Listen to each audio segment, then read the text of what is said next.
Sweet. So thanks for joining us. This is our fourth episode of This Week in Mini Apps. So basically, Horsefax and I will go through different mini apps in the ecosystem and bring on guests. Horsefax is not here this week, but I will be running Rip. this. Um, but yeah, so just kicking off with a few updates real quick before we get into pay-per-view. So just very quickly, I'm going to share my screen. Um, Horsefax is a power user of pay-per-view. Yes, the feet pics I saw. I paid for those too. Yeah. So yeah, we just have a few quick updates. So the mini app URLs changed, so now they're going to be better for SEO and just simpler. So that got updated.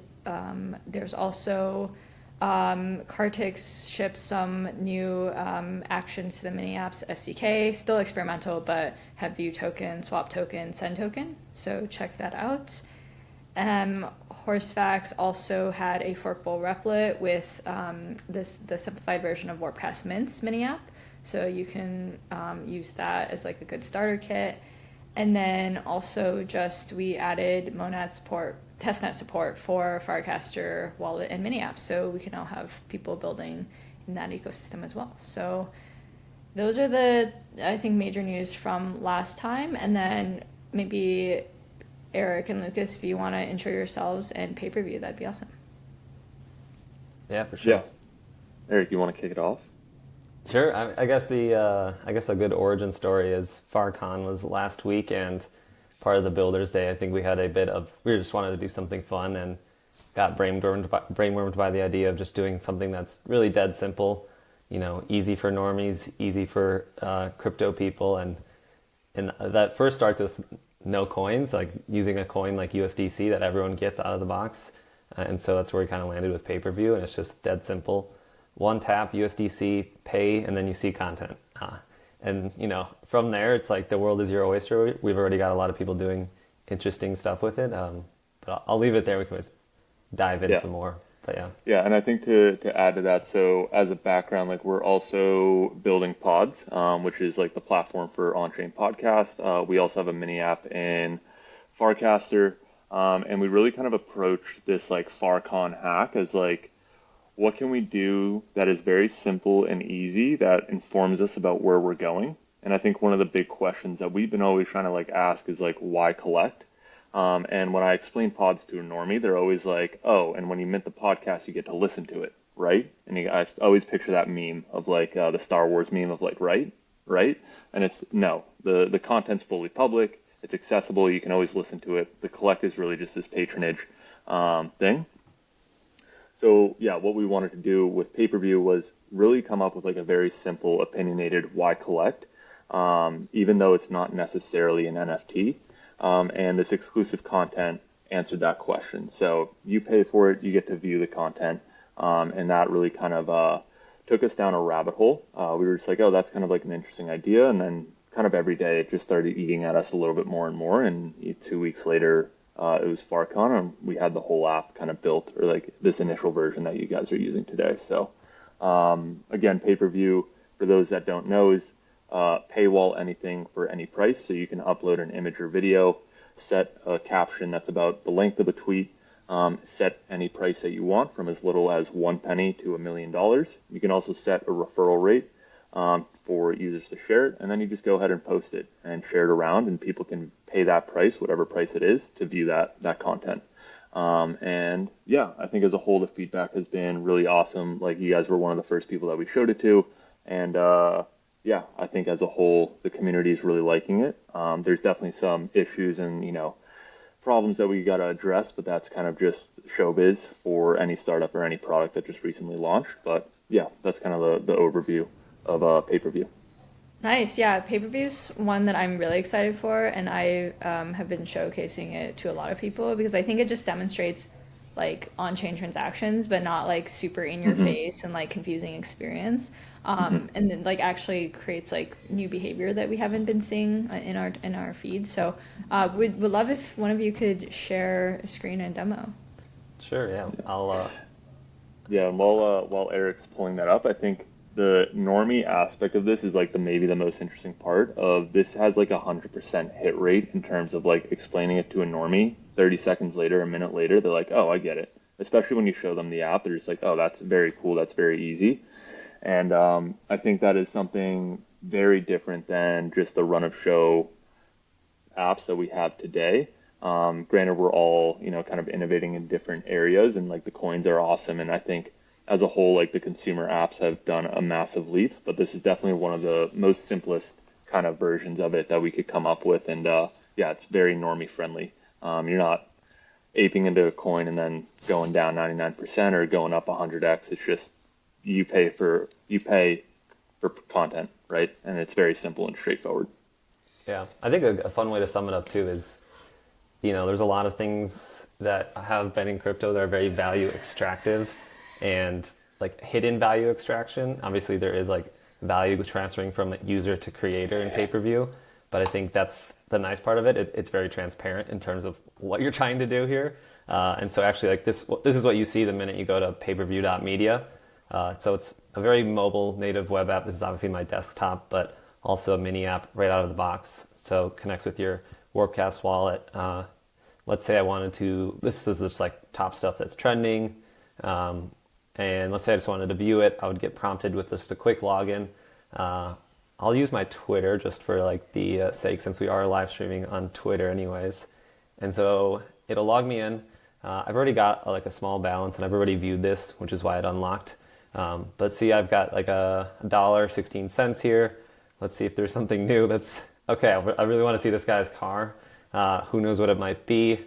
Sometimes there might be captions already, and so you can kind of get a preview of what the content might be, and that's kind of a fun little clickbait mechanism in terms of like, oh, do people like this? Do they have regrets for unlocking it, type of thing? And so all I do is a simple one single tap, and I think this is where crypto kind of takes off, or where the USDC of it all takes off in terms of what just happened is what like dollars transferred from me to that channel. And if there happened to be a refer, like Linda, let's say you sent me this, like, hey, this is really cool, I want to check it out. You can share, and actually the creator can set the referral earning on anything they post. And we can actually quick show that as well. So yeah, cool car. Maybe I'll just let them know. And the next person that'll come along and see that will see the caption. So that way they'd say, oh, it's a cool car, I do want to see it. You can like browse through here, like some of the top channels that are going on right now on pay-per-view, and then just new channels as they're being created or coming in. And so, okay, I really like this. How can I earn as myself as a creator? You just click the plus button here. We do images or videos. And let's say I want to just upload this cool ChatGPT wallpaper that I made of our logo. Cool pay-per-view logo. And yeah, we could set up the price from 10 cents here all the way to, we could add a lot of zeros if it's a really good wallpaper. I think 50 cents would be fun, because then I can just say this referral rate would be 50%. That way, I'm literally splitting the upside in whoever views this with people that share it. So there's a little bit of shared sense of virality in that. And yeah, I'll just click create post, and then that'll upload the image. It prompts me to share it, so I can go ahead. And that's kind of what we're doing, like with mini apps, Farcaster, is we're really bootstrapping on those timelines. Like right now, there's obviously a total like algorithmic content surfacing side of all sorts of consumer products that we don't have cracked since we're a week into it yet. But I think that's where like mini apps, Farcaster really excels in terms of the virality actually comes from there, and we're just piggybacking off of that and saying, here's this cool thing that you can then do within another timeline, which does a much better job of surfacing content. Yeah. And I think like a couple like key things on like why Farcaster was like important for us to launch with is, one, you get this nice social graph, similar to Twitter, but more importantly, we get a bunch of funded wallets right out of the box, right? So people don't have to worry about funding their, pay-per-view wallet. You can just interact natively with your Warplet or Warpcast wallet. And I think that is like kind of just an important part for us to kind of bootstrap this cold start problem that social networks typically have.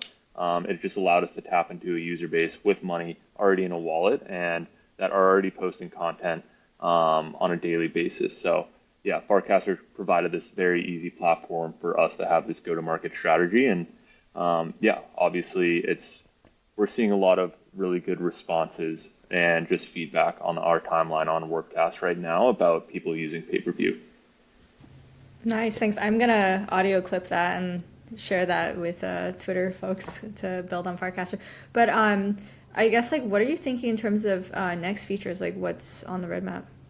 Yeah, actually, and then real quick to that, we're just looking at like our like last week in review, and we've really gone side by side in posting like all of our content and like in terms of release everything on Farcaster on Twitter, and there's like a very clear indication of who's got the better distribution for us as like a small little mini app, and it's Farcaster. If we got like about 4,000 of our users on there, and then the long tails on Twitter, and so that's just been a very clear indicator. We'll make a post about it just to like showcase that because I think that's very helpful for developers to understand. But yeah, in terms of what's next, I think that there's a million features we should try to be building. I think right now is what's very top of mind for me is like how can we get more creators earning their first dollar on pay-per-view.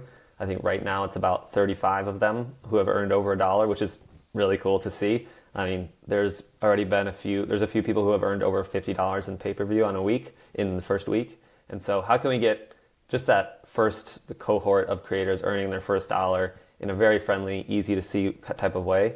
And I think trying to do that will tell us what features we need to build in order to like get them their first dollar. Yeah, and I think adding to that, the two things that are top of mind for me are largely discovery and quality. So content discovery, content quality. One, I think, Eric, I don't know if we showed it, but to discover stuff, you can just do like an infinite style, like TikTok scroll. But I think one of the things that we're seeing is on like the new tab, there's like a lot of lower quality posts as a whole. So just seeing how we can build a better like TikTok like algorithm that can filter the best quality content or the content that is going to convert you or be interesting to you as an individual. And then I think on top of that, it's like a maybe less of a product question, but more of a BD thing of trying to get top creators on the platform posting content. I think one of the big pieces of feedback that we've gotten so far is really just this, I don't really post exclusive content, which I'm happy to talk about, or like give that argument against it. But those are kind of the two main focuses for us right now, or at least top of mind is discovery and then quality. In terms of, I think the main pushback that we get from existing creators is, I don't really post exclusive content. I think the big thing for us is that the friction for this is so low. It is almost like sending a Snapchat. Like you can pretty much gate any sort of information in 30 seconds or less, right? And maybe more specifically, I think we're maybe overloading this term exclusive content, when in reality, maybe pay-per-view is just a market for private information, right? If you have private information, you can go ahead and paywall it and price it at whatever price you want that information to be revealed or known. And I think when you start to think about it like that, you get pretty crazy in terms of like the use cases. And I think everyone is a creator or an exclusive content creator under that lens, in the sense of everyone has information that's valuable that they may not be sharing with other people, but they might want to reveal it for a price, right? And I think that's kind of this weird wedge or target area that doesn't really exist in the same capacity as it does in Web 2, largely because all the existing platforms right now are subscription based, right? So if you go to Patreon or you go to maybe OnlyFans, which is a funny comparable, you're largely paying these creator subscriptions and you're signing up for like that fire hose of content.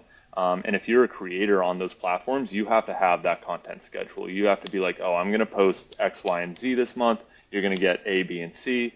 Whereas pay-per-view right now, and the friction that it has and the pricing that you can do by bringing the payments on chain, it allows you to just kind of like upload whatever that is, whatever that piece of information is, and just paywall it and then just kind of leave it as is. You know, if people don't want it, they won't want it. But if people want to view it, you can start raking it in. So that's kind of like the main thinking that got us really excited about this application and why we started spending a little bit more time on it than we anticipated. Yeah. Well, Lucas made a good point too about the overhead of subscribing to someone in this day and age. in the way that we have a lot less uh, we have a lot less feeds that show us who you follow versus what the feed is showing you. And the overhead for myself as a consumer to then subscribe to one of like an individual person is so high because you have to build so much trust with that person to earn their first dollar, let's say, if it's a Patreon, for example. Versus the inverse of that, pay-per-view, you might just like post that as like a part two to a funny tweet you have or a funny post you have on Farcaster. It goes viral. I don't have to say, okay, I'm going to sign up for like all of this person's content, but I do want to see this one little thing that everyone's looking at. Let me click on that right now, and then it's done. And so I think too, like a fun little highlight reel of the content we've seen so far, like over the week, is we've had someone sell an ebook for like, and she's made over $50 selling an ebook on pay-per-view. We've had a photographer release some of the B-roll that he hasn't released before. He hasn't really had a place to put it, type of thing. And then we've also seen someone, we haven't highlighted it yet, but someone sold an access to their consulting services as a designer, and say like, here's my monthly retainer. And I think what's really cool about that is if you take a step back, it's almost like a talent market for that person where they can quickly offer their services, but it's also like the recruiting agency all in one, because there's actually a referral fee on that. So if I'm like, oh, I want someone to use this designer, if I get them to do that, I can earn, let's say, like 10% of their fee. Like, wow, that's a pretty cool way for me to dip my toes in the water and want to help this person succeed. Mm-hmm. That's awesome. What, like, are there any use cases or examples like you want to see that you haven't yet? I think the design space is pretty infinite, that the use cases that we want to see are the ones that we haven't thought about yet, which is like a funny answer. I think the ones that I'm excited for, at least as like a wedge for us to grow more, is like sports betting, where you're like releasing your sports bets and like people can follow it. And the reason for that is that community is very kind of like crypto adjacent, crypto native, where you could probably get these people, and like a lot of sports bettors that I know that are really active, they actually have like a Bitcoin balance or an ETH balance, because, a lot of these platforms actually use it already. So those are kind of the interesting wedges that are, maybe it's a pretty viral market for us to be operating in. And it's high value content, right? Like if I unlock a bet for $1 and I know I'm going to be betting $100 tonight, and I just want to see what that person that has, a high hit rate is going to bet on, like, if it's a 2x, like who cares if it's $1? I'm going to make $200 if they're right. So those are the types of content, the high value content that feels very easy to monetize and get behind. And the sports betting community seems like the kind of the perfect wedge for us, especially on Twitter. I think that's a kind of a corner of the internet that could do really well on pay-per-view. Yeah, the something too that like, so the very low hanging fruit is a USDC payment, and any Substack, Patreons of the world could do USDC payments type of thing today if they really wanted to.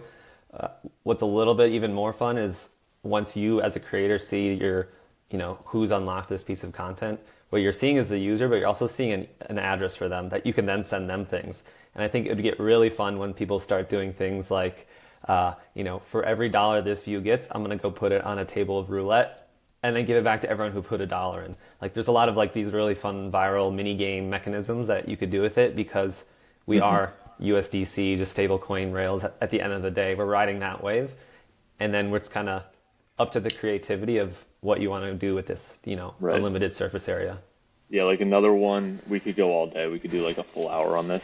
Another one that's really exciting for me is like a mystery box account. So like you post 1,000 pay-per-view posts, and one of them has a private key. Let's say they're all $1, and one of them has a private key with like $1,000 on it, and people are all racing to get it. And I think that's a really kind of like fun little mini game that you can do through pay-per-view. And yeah, I think if you're listening to this, you're probably starting to go down this rabbit hole a little bit of like what the possibilities are for the content here. And just from day one, the content that we saw to like day 7 today, which we're on the 1 week, we're already seeing like the creators, shift and like starting to pick up on these things, and like the captions are getting better, and the content, like what Eric was saying, someone just put their freelance work, on the platform. we're starting to see people like it's starting to click in their brains, and we're starting to get these kind of novel use cases that we didn't necessarily expect, but are entirely possible just because it's a simple private information market, I guess. Awesome. Yeah, it's super interesting. Just for fun, like how do you think about the like anon aspect and like ZK side? Because I know Ted and some others gave Yeah. it. I mean, Um, it's very top of mind for me, like from the building and outside of things. I think part of it is what can we build that's really quick and like get it out there, get feedback on it. And for us, like coming from a platform that's putting all of the content on chain from pods versus pay-per-view, it's like actually nothing is on chain. Just the part that matters the most is on chain, and that's the transaction flow. And as pay-per-view happens to be today, is like the transactions are not like on a per piece of content basis. So people wouldn't see, oh, I'm paying for Linda's live stream screenshot. It would say, I'm paying Linda's channel. She's got a lot of content. And I think part of it is, at least in the short term, we can kind of overcome that hurdle. We're kind of offloading some of our content moderation, our user moderation to social platforms, in terms of being able to spin up accounts like crazy. You could go through the overhead in terms of making a separate account to then just use for pay-per-view. And I think that's actually not the worst case, scenario. I think that's a yeah. fine short term. And I think it comes back to us too in terms of if we're surfacing really good content, people will kind of find their own way to then unlock that, whether it's anon or not anon or something like that. Yeah, I think the biggest thing is like there's some basic like level of privacy that we've done. Obviously, it's not super concrete. It doesn't use the fancy technologies that we want. But at the end of the day, the 0 to 1 on anonymity on the platform is like just go ahead and spin up a Twitter account that's anon 9999999, right, and just post view whatever you want. But for the most part, views aren't really public on the platform. You don't really know who else has viewed it. Only the creator knows who's viewed their content. And unless you're like commenting on that post, no one really knows what you're doing. As Eric said, like even if you're going on chain and doing like the sleuthing Zach XBT style, like the best you're going to come out with is, oh, I just paid Linda, or like they're viewing a lot of Linda's content. You don't really know which pieces of content. So Got it. Yeah, super helpful. Yeah, so I think just now gonna start playing around with some different mini apps. I have a few that I was gonna share. Let me do screen mirroring. Yeah, so also we have pay-per-view as the feature right now. So we're definitely trying to amplify. It's really cool. A new one that came out that I've been playing and I'm really, really bad at is mini words. So it's like just that crossword I'm puzzles. with you, Linda. I'm with you. I've been doing the crossword puzzle every day, and I'm like, how are you guys doing this in 36 seconds? I like get to the first one, I'm like, I don't even know what that word means. Like, Exactly. Yeah, like it's like Horsefax is doing these in like 45 seconds. Like I don't know. I don't know how they're doing it. So anyways, um so this is really cool. You can like brag that you like completed this crossword puzzle in a certain amount of time. I have a Yep. question on this one. Can you just do the reveal answer and just spam that, and then that's your time when you're done? So in the top right, if you like look at you have that like pencil. You Yeah. can't click it, and you can reveal the answer. And I'm wondering, is that how people are getting 36 seconds on this, I or are they so actually that smart? I don't think that it'll let you finish if you're revealing answer, but you can check answer. It's not letting me click into it, but it's just basically a crossword puzzle. I think people know what a crossword puzzle is. But what's cool is it's leveraging the social graph, so you can just see like the leaderboard of who else is playing it. And yeah, these are my teammates. Like I don't understand. It's like a minute and 35 seconds. So I Anyone think that's they do. doing these in a minute or less is they're hacking somewhere, you I'm know? They're a, what? I got one in under a minute. You guys got to get behind the keyboard though, not your phone keyboard, like your physical I keyboard. I am on my Oh physical no. keyboard, but like The the problem limitation is, is not writing. It's yeah. it's coming up with the answer. Yeah. Another one that I think's cool is Pine Tree. I don't know if you Mm. guys. Yeah. Okay. Cool. So Pine Tree is neat because you can like upload videos, and so like this live stream, like I'm gonna take record a video, upload it to Pine Tree, and so you can just like see a lot of different videos that people in the network are posting. So I think that's a really great mini app. So you can just see people are posting. You can comment. All of this is leveraging the. I don't know what this is. All of this is leveraging the social feed. So I think that's really neat. And then another one that I really like and I've used quite a bit is Crowdfund. And so that was built by Seed Club. And so it's kind of just like a Kickstarter. But what's really great is like it does leverage Farcaster social graph. So you're able to see like immediately like who's, pitching in. It's one click for wallet to just be able to like actually contribute funds versus like you have to like enter your email and like add your credit card and like all of this process. So I think it showcases this stuff really well. So like someone was able to raise funds for their dog. There's a lot of dog fundraisers. I think those work really well. There's a So lot of dog content on Paperview too. oh really? Okay. It's just a dog. Maybe Warpcast is a dog place. It's a dog Yeah. social network. Well, I actually posted that I would recast every single dog post that someone tags me in. So like So that's you're the my culprit. All right. yeah, I just love dogs. So yeah, this is really cool because you can like donate and then it just like you put the amount and then you can just do the transaction through Warpcast. So I think that those are really neat ones to highlight. On your guys' end, were there some favorites that you wanted to share as well? I mean, by far Pods. Pods is the number one app Let's do it. ever. But yeah, Pods is effectively like a great way to listen and support your favorite podcast. So every episode is on chain. We have 135, 140 probably after this week podcasts on the platform, and I think there's over 2,500 episodes that you can listen and collect right on the platform through your Warplet. All that money goes directly to the creator, and yeah, I mean that was a cheap shot. I'm sorry, Linda. I didn't mean to I do mean, that. can you show it? Like I want people to Oh, see. Now that you took a I cheap don't know if shot, you I'm gotta show. set. I'll I show don't know screen. if I'm set I'll, up. I'll do it. I'll do it. Yeah, yeah, Drag me into your pitch here. No. yeah. Let's see. Yeah, I mean, I think too. Like we did take a lot of the lessons that we learned from building the Pods mini app straight over to Pay-per-view. Yeah. And so it's been like it's a really good exercise in that. So yeah, obviously in my doc, but the Pods mini app is pretty straightforward. You'll kind of come to like trending episodes, new episodes, and since we support obviously playback on Pods, it's been a mini app that has been benefited greatly from being able to dock the mini app because now I can just play any of the episodes and then dock the mini app, continue playing them, come back, say, I really liked that, so let me collect it, and really go from there. And I think something that it is pretty fun and something that's I've been noodling about is we have a lot of creators on Pods who now have their own mini app in a way where that they can share their channel, and then because of that they have like their own custom like mini app with their channel, their podcast image, their podcast title onto it out of the box. Even though they don't need to go and make their entirely own mini app, and they can also then leverage like Pods for their distribution and notifications, things like that. Yeah, so I think as a whole, it's a great way to get net new distribution, especially on WordCast, and I know Coinbase Wallet is also in the works here. So yeah, we obviously love Pods. We've been building it for 2 years now, actually, as a whole, and yeah, it's been an awesome experience seeing all these podcasts slowly get on chain and start monetizing. I think in total, we've probably done.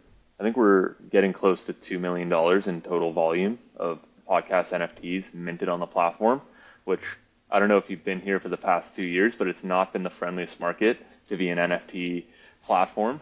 And yeah, so I'm pretty proud with that fact that we're able to still make meaningful amounts of money for these creators just by publishing their content on chain, which obviously is pretty aligned with what we're doing also at Pay-per-view.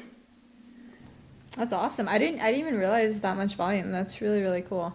Okay, a non-pods pay-per-view mini app. I got none. No, I'm kidding.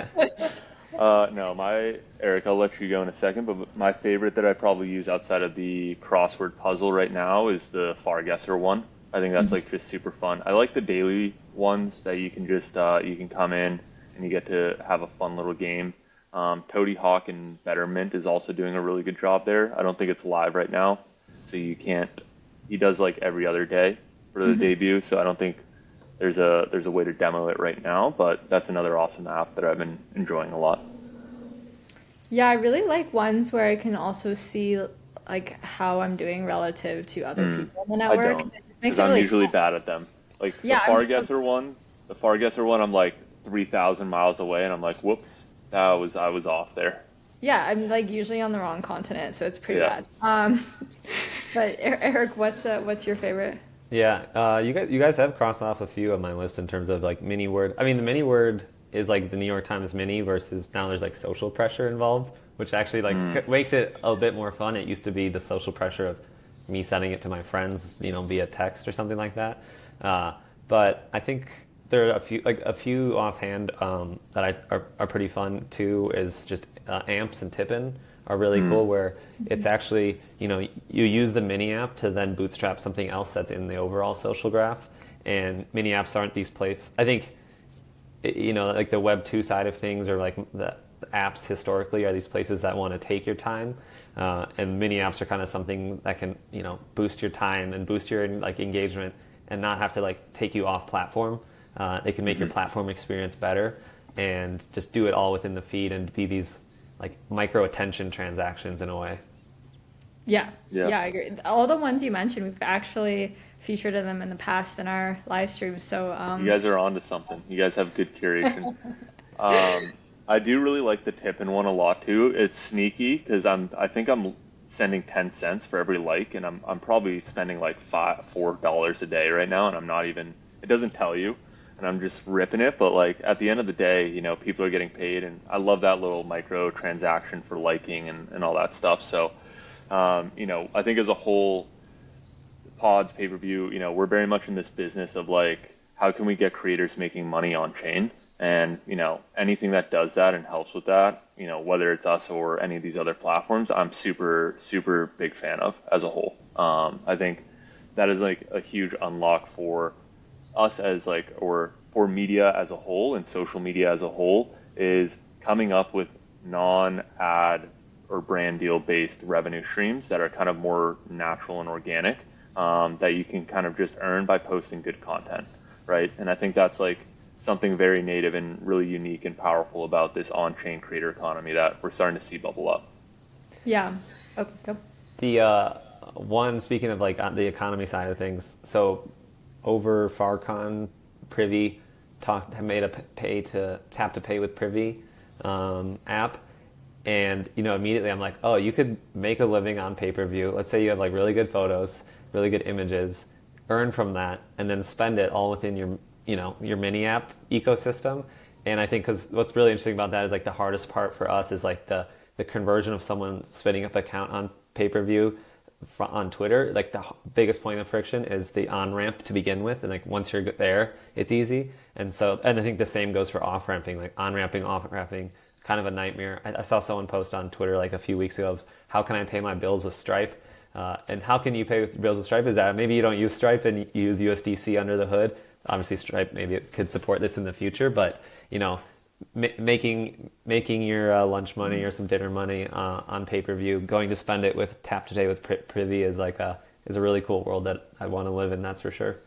Yeah. And I think the mechanism that is really starting to emerge, and like I'm seeing in the past like 3 to 6 months, is like you can just sign up with whatever social account with an email, a phone number, usually post on most of these platforms, whether it's pay-per-views or a rodeo, and then you just start earning, right? And there's no gas fee, there's no really complexities, and I think that is just such a powerful primitive of, you just need to be able to post something valuable, and you can probably earn that first cent, first 10 cents, first dollar, whatever it is. And now you kind of have this fund that you can start to pay for other stuff. Maybe you're on Zora and you want to buy a coin, and then at 100x's, and now you have $100, and then you make another post, and it just kind of starts becoming this self-referential system, I guess, where all you need is just a little bit of creativity, and you can start earning. Yeah, I agree. I think this is the type of stuff that crypto does so well. It's like global payments, like you can pay anyone, and then you can also do micropayments and send to anyone as well. And it's like instant and people receive it. It's just like I feel like all of these like combination just works really well for what you're Yeah. building. Um, Eric, I have a question. Can you have you done the recent crossword puzzle? Because I'm realizing they just don't let me show if I completed it. And so I I was just about want to do it while we were live to see what I got. So I went to do it, but then I had to sign in with my phone, and my phone is my camera. Oh my God, why is your phone your So we got camera? like it's a whole thing, and yeah. Yeah. Okay, let Let's. me. And I Why don't? did mine first thing this morning. I was like done. I got mine done. I Oh think where my you God. were running into issues is you just can't look at it after doing it. For Yeah, the. I'm logging Yeah. into one of my bot accounts. Oh, Just give me a nice. second. Linda doxing her bots. I have so many bot accounts from Bountycaster. Oh, I really wanted to So, do it to show you guys. Submitted is can be Yeah. done. well, maybe we can do one together here. Oh yeah, I, yeah. Yeah. And then actually, I while you're pulling that up, I really also love this shift to like USDC payments or just like stablecoin based payments that we're starting to see more and more of because like when you're earning ETH, you still have that volatile crypto asset, at the end of the day, and like these stablecoin based payments, you can pretty much just abstract away the whole like crypto piece. Like you don't really know you're using a crypto app. You're just seeing dollars come in. It's not fluctuating every moment. It's just dollars and they're there and you can cash out or withdraw them to whatever account you have. And especially with like the Stripe integrations, like I saw like there was like some snapshot of like someone sending USDC to like a bank account or something crazy like that. And I was like, these rails are only going to get better over time and like so crazy and really cool to just start seeing that bubble up right now. I agree. Okay, so here's just my iPhone on my other account. Oh, So no pressure. Okay. All I right. think I already know Works the for answers, so I can't help. Oh, okay, okay. Yeah. So McRib. McRib. okay. Yeah, that was a good one. Hey, you guys are good. That one took me a while. Ooh, next. Next, go the vertical one, M vertical. Oh, you want Ember? Okay. MSG. MSG. Yeah, Yeah. that one's. Chores. Chores. Yeah. Okay, next. Rodeo. I don't Oh, know. Rider. Oh, that one's good, man. That took me a while. I I love love, you. yeah. I I just, love I think I love Okay. BLT. Yeah. Wait, you guys we are already so good. we already Oh! did this. We just had to remember the answers. Wait, you But did it? Okay, so you're. I did mine this morning, and then I think Oh yeah, my I thought gosh. you did it, Linda. You already did it. But I didn't say anything. I didn't chime in answers. Wait, we could check the social graph. But like, look, see, this is people are gonna be Charlie like, "Who's bot. Charlie Bot?" They're so good at So crosswords. this is my thinking is like people are doing this on a bot account first, taking their time, and then they get all the answers, and then they just rip it. That makes sense because this is kind of what we did. It's a bot account. Yeah. Yeah. But like, yeah, it's pretty cool to see where everyone like Varun 4 minutes. Dan it, and he's supposed to be like the word cell on the team. So I don't even know if I completed it. Oh no, I did it in 3 minutes. All right, that's my honest score. Was 3 minutes this okay, morning. nice. So yeah, I think this is just a really good showcase of Yeah. Oh, everything. okay. Maybe here's the next one. You have to bet on what time you'll get in under, and then you can play. I like that. That's really good. And then that way you can't close out of the